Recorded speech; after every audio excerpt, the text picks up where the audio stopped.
이재명을 대통령으로 만든 4인방. 21대 대선 결과는 대한민국 보수 진영의 자멸을 상징하는 사건입니다. 사법 리스크, 점과 오범, 무차별 탄핵 등 이재명을 둘러싼 수많은 논란과 불신 속에서도 그는 49.4%의 지지를 받아 대통령에 당선되었습니다. 김문수 후보는 41.15%로 약 290만 표 차이로 낙선했습니다.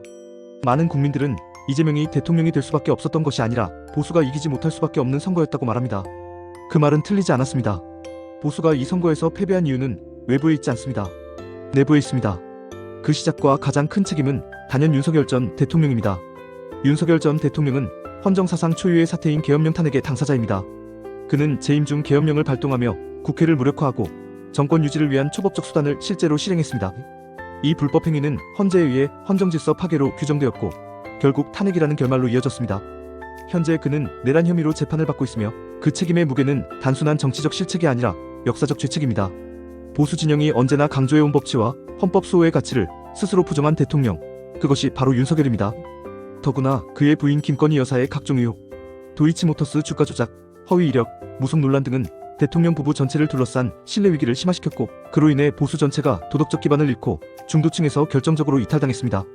결국 이재명에 대한 두려움보다 윤석열에 대한 분노가 더 컸던 결과 범죄 전력의 이재명이 차악으로 선택되는 기이한 결과가 나타난 것입니다. 그 다음 책임은 윤석열을 끝까지 감싸고 보수 재권의 기회를 걷어찬 친윤 세력에게 있습니다. 권영세, 권성동으로 대표되는 이른바 쌍권은 윤석열의 계엄 사태에 침묵하거나 심지어 이를 정당화하며 당내 개혁 요구를 철저히 외면했습니다.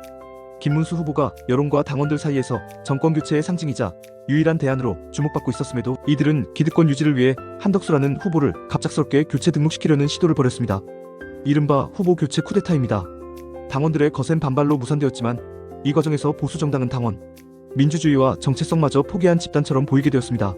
친윤 세력은 윤석열 정권의 공범이자 범죄자는 안 된다는 절박한 국민적 요구를 철저히 무시한 배신 정치의 주역입니다. 세 번째 책임자는 이준석입니다. 그는 보수의 미래를 상징하며 개혁의 이미지를 만들어왔지만 대선을 앞두고는 그 이미지가 독이 되었습니다. 김문수 후보와의 단일화 요구가 빗발쳤지만 그는 끝내 이를 받아들이지 않았습니다. 자신의 정치적 독립성과 중도 확장 전략을 내세웠지만 정작 중도층의 호응도 얻지 못하고 전통적 보수 지지층의 분노만 키웠습니다. 대선 TV 토론에서 여성 혐오 논란을 불러일으킨 발언은 보수에 대한 젠더 이미지를 극단적으로 훼손했고 특히 젊은 여성층의 지지를 완전히 잃게 만든 계기가 되었습니다. 이준석은 전략 가이기를 자처했지만 결과적으로 아무 성과도 없는 독주만 남겼습니다. 그의 정치적 계산은 이번 대선에서 완전히 실패했습니다. 마지막 책임은 한동훈 전 대표에게 있습니다. 한동훈은 보수 진영 내 유일하게 중도와 비보수층까지 영향력을 갖춘 인물이었습니다. 대선 막판 광주에서의 유세를 통해 그는 비호감 양강 구도 속에서 유권자들의 주목을 한몸에 받았습니다. 그러나 그는 끝내 김문수 후보에 대한 분명한 지지 선언을 하지 않았습니다. 추상적인 메시지 상식을 선택하자 미래를 바꾸자만을 반복하며 김문수라는 이름조차 입 밖에 내지 않았습니다.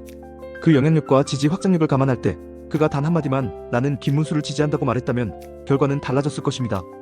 8%포인트의 격차는 한동훈의 공개 지지만으로도 충분히 극복 가능한 수치였습니다. 그의 침묵은 정치적 유보가 아니라 결과적으로 보수의 패배를 굳힌 방관이었습니다. 결국 이번 대선에서 이재명이 승리한 것이 아닙니다. 윤석열이 나라를 망가뜨렸고 친윤은 당을 무너뜨렸으며 이준석은 전략을 망쳤고 한동훈은 기회를 흘려보냈습니다. 그렇게 우리는 점과 오범이자 재판 피의자에게 나라를 맡기게 되었고 그 사람은 당선되자마자 자신의 재판을 중단시켰습니다.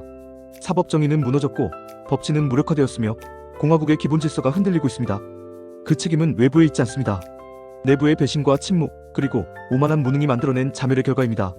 이재명 대통령을 만든 가장 큰 공로자들의 이름 윤석열, 권영세, 권성동, 이준석, 한동훈은 오래도록 정치사의 기록으로 남게 될 것입니다.